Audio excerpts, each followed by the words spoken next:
À l'occasion de la journée mondiale de lutte contre le paludisme le 25 avril, MSF rappelle que cette maladie est la première cause de mortalité en RDC. Elle tue chaque année 180 000 enfants de moins de 5 ans. En 2011, face à l'augmentation des cas, MSF intensifie ses activités médicales et traite en 12 mois plus de 129 000 patients. Dans ce centre de santé, une femme malade vient d'accoucher d'un enfant prématuré. Les constantes vitales du bébé sont bonnes. Il a seulement de l'hypothermie, donc nous avons décidé de l'emmener immédiatement à Moeso pour lui donner les meilleures chances de survivre. Depuis 2009, les équipes médicales constatent que les cas de paludisme sont multipliés par 3 dans certains de leurs projets. Malgré les soins, la prévention et la sensibilisation, l'insécurité et les difficultés d'accès aux structures médicales compliquent la prise en charge des malades.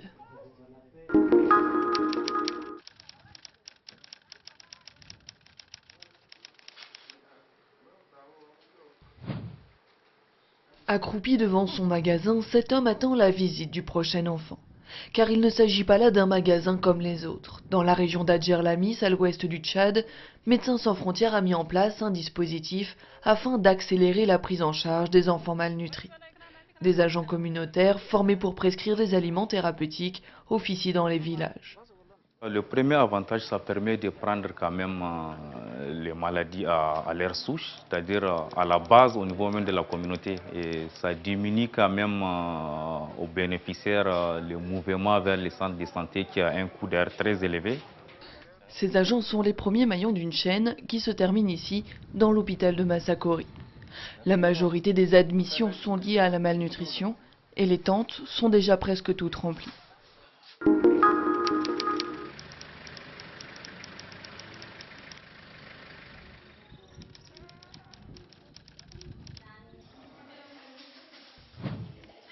Installés sur des bancs, ces enfants s'amusent avec des feuilles, des crayons et une vinchuca. Cet insecte est le vecteur de la maladie de Chagas, une maladie très fréquente en Amérique latine, bien que relativement peu connue. Les équipes de Médecins sans frontières essayent d'améliorer les connaissances sur cette maladie afin d'encourager le dépistage et le traitement. On m'a dit que j'avais la maladie de Chagas, mais je ne savais pas ce que c'était. Je ne comprenais pas, c'était totalement inconnu pour moi.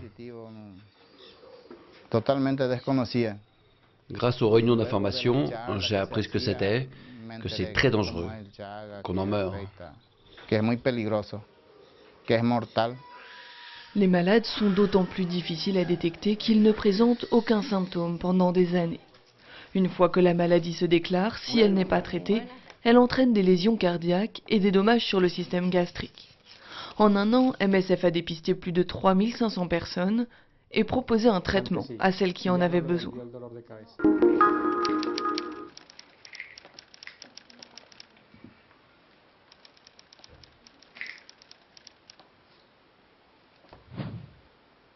En Ouzbékistan, moins d'une personne sur 10 a accès au traitement contre la tuberculose résistante. Un chiffre d'autant plus alarmant que la maladie progresse, car la tuberculose multirésistante ne résulte plus seulement de l'échec d'un premier traitement. 40% des nouveaux patients diagnostiqués sont infectés directement par la forme multirésistante.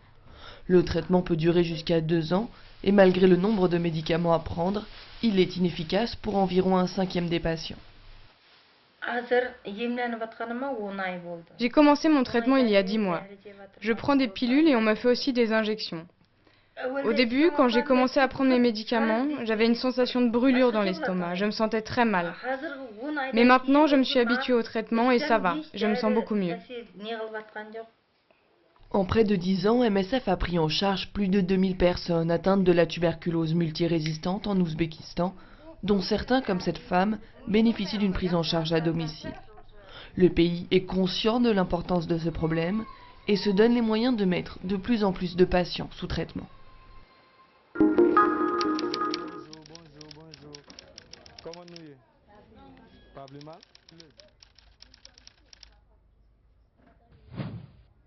Quand les premiers cas de choléra se déclarent en Haïti, personne ne comprend comment la maladie est arrivée sur l'île.